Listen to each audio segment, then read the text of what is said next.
right, if you're still with us or you just joined us, you're still on to Enterprise Morning, reaching you from Enterprise Television. Let's have our conversation now. Dangote Refinery has accused an unnamed international trading company of hiring a nearby depot to blend and introduce substandard petroleum products into the Nigerian market, directly competing with Dangote's higher quality output.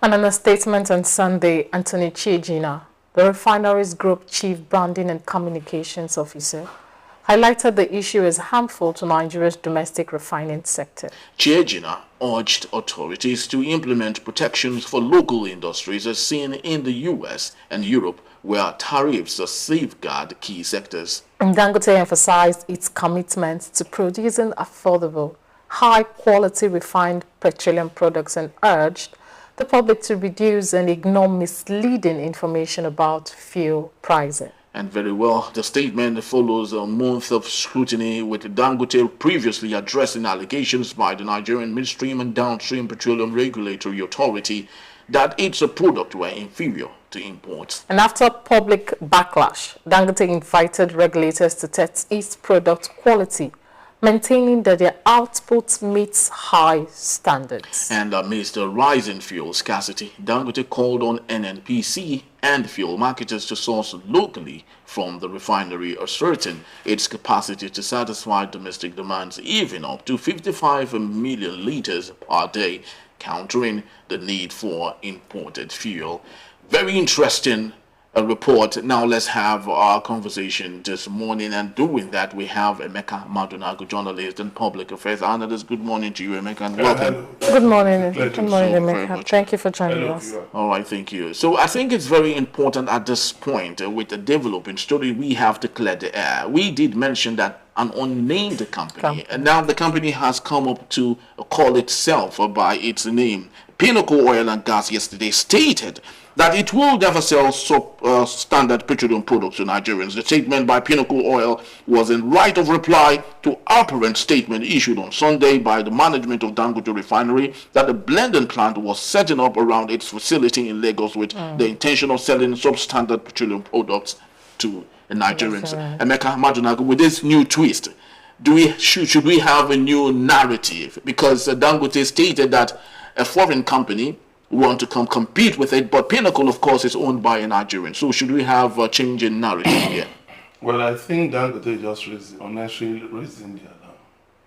Nigeria is a free market. It's not a place where you run the economy like it's a communist nation.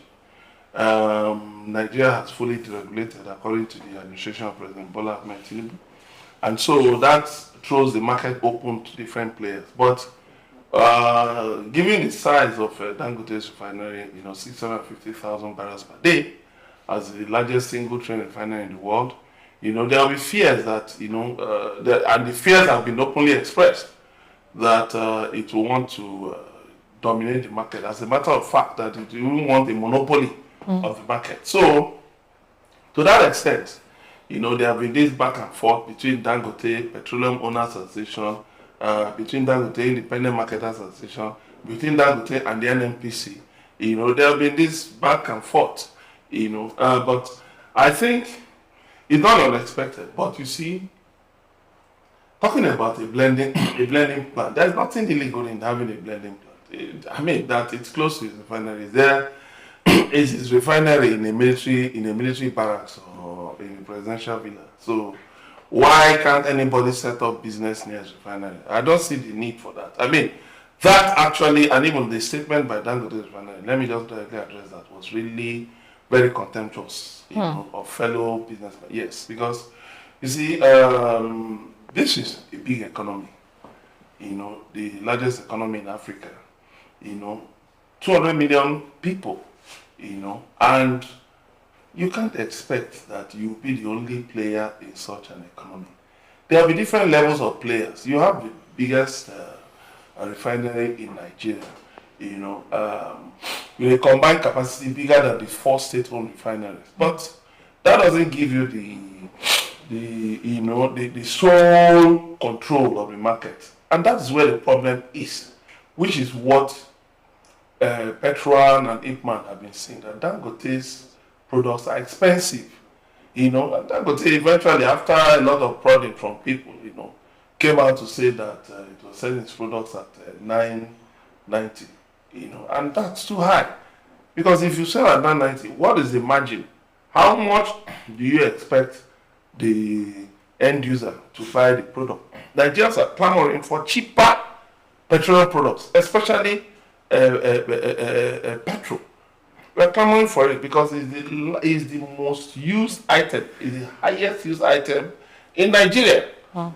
Even even more regularly. Well, I don't know. Can I say this? As a matter of fact, competing with food. Yes. So, but I think Dangote needs to readjust his expectations. Okay, talking about Dangote readjusting his expectations.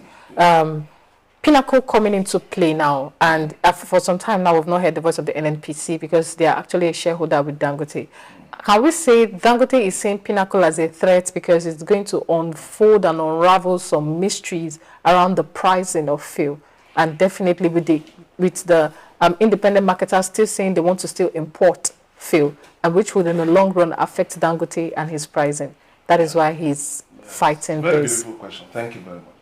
You see, there is something, with due respect to him, Alhaji Aliko Dangote, business, successful businessman, Africa's richest man. But Dangote likes, raising, crying wolf where there is none. He does that a lot. He did that with cement, he likes doing that with his competitors. And with due respect again to him, I don't think that's the way to treat business in a big economy like Nigeria. To always make it look like some people are out for your downfall. He has had that problem with Bua. In fact, it's a running battle in sugar, in cement. Meanwhile, Dangote has the combined production capacity of Dangote. I don't remember the figure, pardon me, but in cement, but it's huge. It's more than Bua, Lafarge. It's more than Bua and Lafarge combined. But yet Dangote still continues to see, continues to see ghosts here and there. Oh, they're after us. Oh, they want to pull us down. Even to the extent that he and Bua had an issue concerning the pricing of sugar around Ramadan. I don't know if was it Ramadan last year. And that is not necessary. Children are being born in Nigeria every day. And the population of Nigeria is expected to rise maybe to about 300 million by 2050. So in such an economy, there is a big sky. There's enough room for everybody to play, whether as a refinery, whether as a blending plant, whether as a depot, whether as a storage facility or a filling station. There is enough room for everybody to play. The key issue right now is not about who is blending or who is not blending. The issue is this. Now Dangote has assumed he's a player in the industry. He's now assuming the role of the NMDPRA. Talking about standards. You have no right. You see, I've said that thing a number of times. That look, you have no right to question the standard of your competitor. That is unethical. That's unethical. It is the duty of the regulator. That's why I've said again and again that the NNPCL should just be taken to the stock market. Along with its 4 refineries, its depots, its pipeline network and all of that, its jetties and all of that, should be taken to the stock market and sold so that it can fully compete. But it's the job of the NMDPRA to say who is violating standards and who is upholding standards. It's not the job of Dangote to look over the fence at what his neighbor is doing. That's unethical. So, also talking about tariff. Now, there is this allegation that Dangote has been putting pressure on President Bola Tinubu to pay him subsidy. That NNPC should be the sole off-taker, should be the sole off-taker of his product. So, okay, NNPC name a price. Like I said, it's an allegation. That they have said, okay, NNPC name a price. If you want to sell at 500, if you want to sell at 500 naira to Nigeria, no problem, but our price is 990 for trucks. And there was a nice and one for ships and all that. So they made price. But NNPC has refused. So now there's this allegation again that there's pressure from some top officials of the Tinubu administration. Pressure on the NNPC GMD, Mr. Mele Kyari. As a matter of fact, if you noticed yesterday, there was a protest in Abuja, which is believed to have been sponsored by some people looking for how to bring Mele Kyari down. You know, the Tinubu government says it has scrapped subsidy, but it still is at a crossroads over whether, you know, to bring back subsidy or not. But looking at the welfare and security of Nigerians, which of course is very important, do you think it is anything bad if NNPC, since Dangote is saying, okay, I will sell my fuel at 900 naira, NNPC name a price and still do the subsidy thing? So far, Nigerians get the product at a very cheaper rate. Is there anything bad in it? Thank you. You see, the interesting thing is this. You see, in business, every businessman wants advantage, wants to get advantage. You know, it's a competitive, in fact, it's a cutthroat market. It's a market of sharks. Every sector is a market of sharks. Everybody trying to outdo the competitor. So, but the advantage for Dangote is that he has been getting the supply that's supposed to go to NNPC's refineries. It's been getting that supply.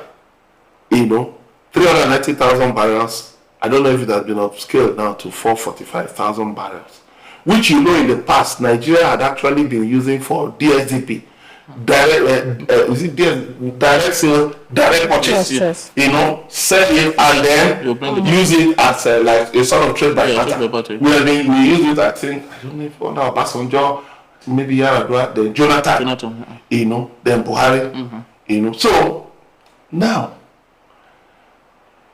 government has stopped that DSAP. Said, okay, we'll give it to you. But yet, the same government is saying that Dangote refinery is not meeting up to the demand. Because the figures that are being, and facts that are being bandied about are just making people dizzy.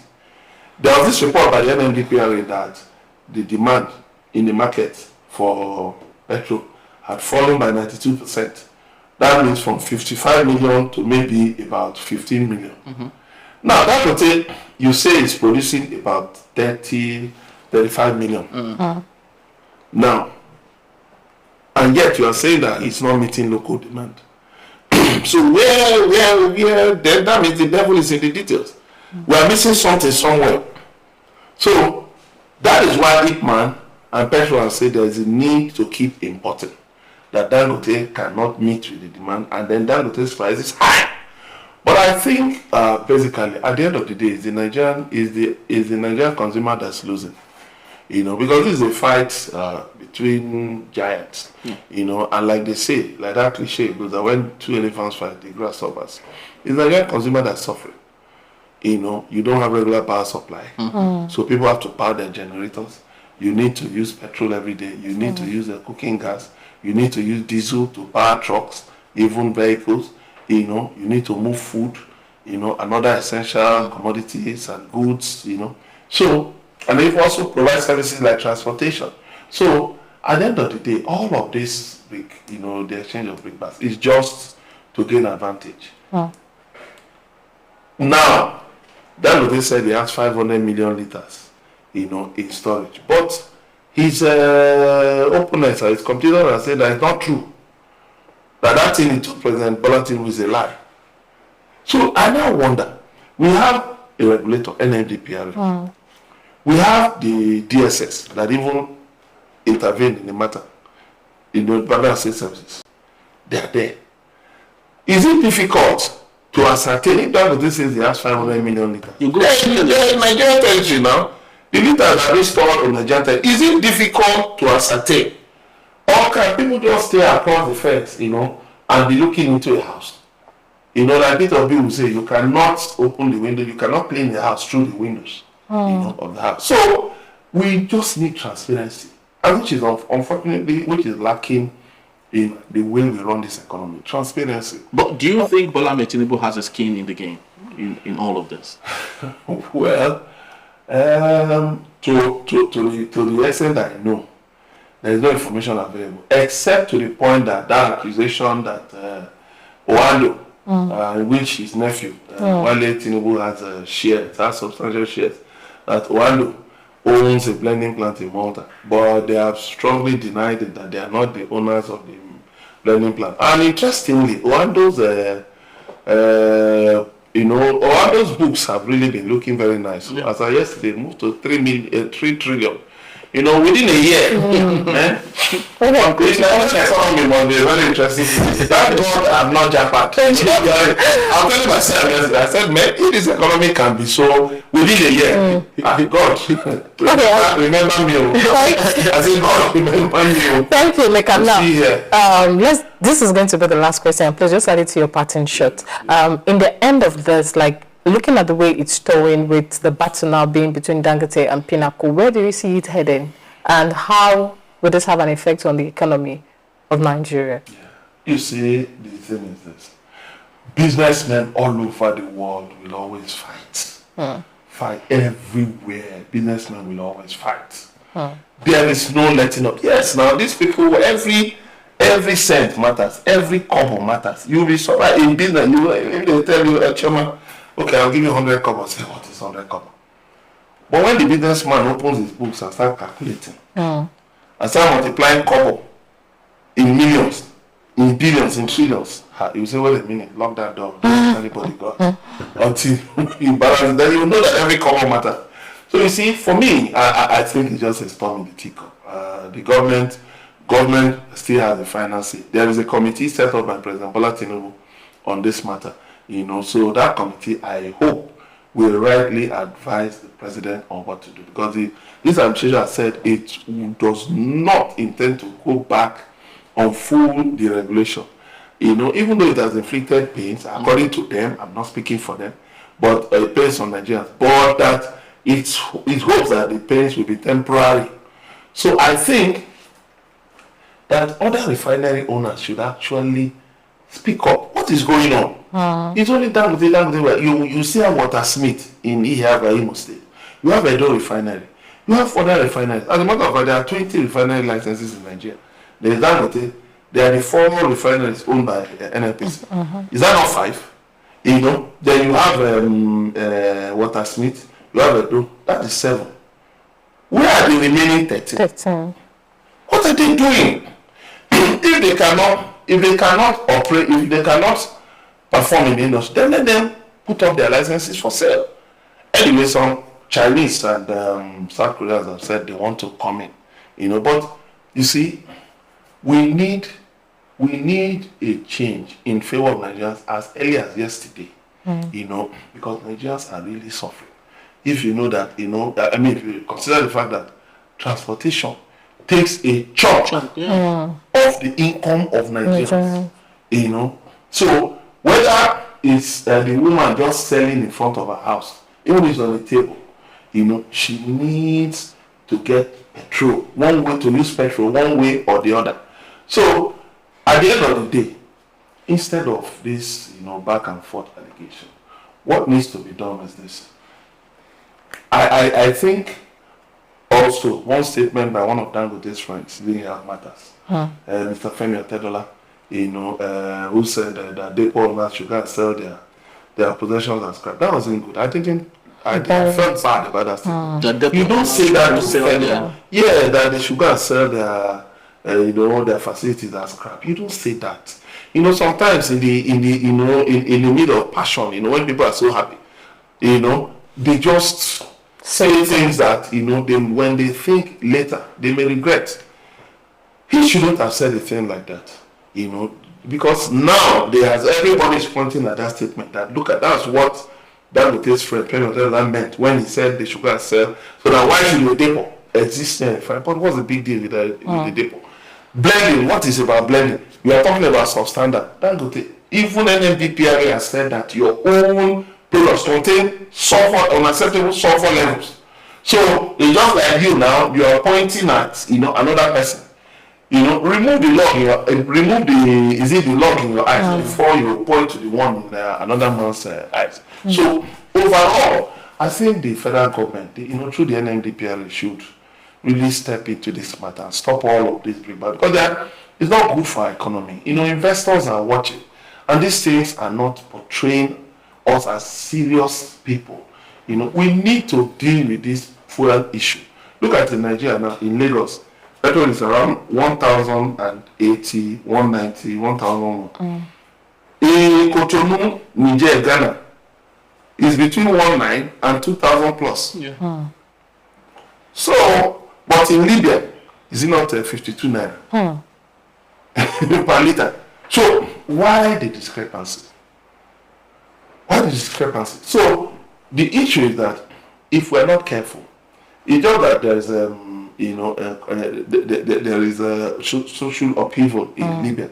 If Libya is able to, get itself together, and the government decides to take over the downstream sector from Nigeria, downstream sector in the Gulf of Guinea, in West Africa, then we'll be in trouble. We'll be in the soup, because if they can sell theirs at 52 naira, what it means is that they can even make fuel available at 100 naira, 200 naira, and if that happens, then Dangote, many investments, Dangote and others will be in the soup. So they should get their acts right. Otherwise, it's not difficult. From Libya to Nigeria, they're just going around, and they get to Lagos or through Lome. Lome has a free port. Through Lome, they can take over the market left and right. And thank you so much. We have done to ourselves. Thank you. Very well said. The truth remains that as much as we dwell and talk about these issues, one factor remains that Nigerians are the ones to bear the brunt of all of this. So I still think and believe that those in authority should maybe gear up and understand that the lives matter. They need to remove themselves from the equation and begin to think about Nigerians at this point, because the ability to do that would actually make them or help them make some certain decisions that would be beneficial to Nigerians. Very true. Very true. Thank you so very much, Emeka, for thank you so much. Truly do appreciate it. All right, that's just about the size of our package today. We'd love to say thank you to you. You've watched, you've streamed, wherever you've done that around the world. We truly do appreciate you. But please do well to visit us when you want to. You can always find us at enterprisetvnews.com. You may like, comment respectfully, and follow us on all our social media platforms at Enterprise TV7. I am Henry Igwebike. And I'm Chema Okohe. On behalf of the entire team of Enterprise Television, thank you once more. We'll see you tomorrow. Bye. Bye-bye.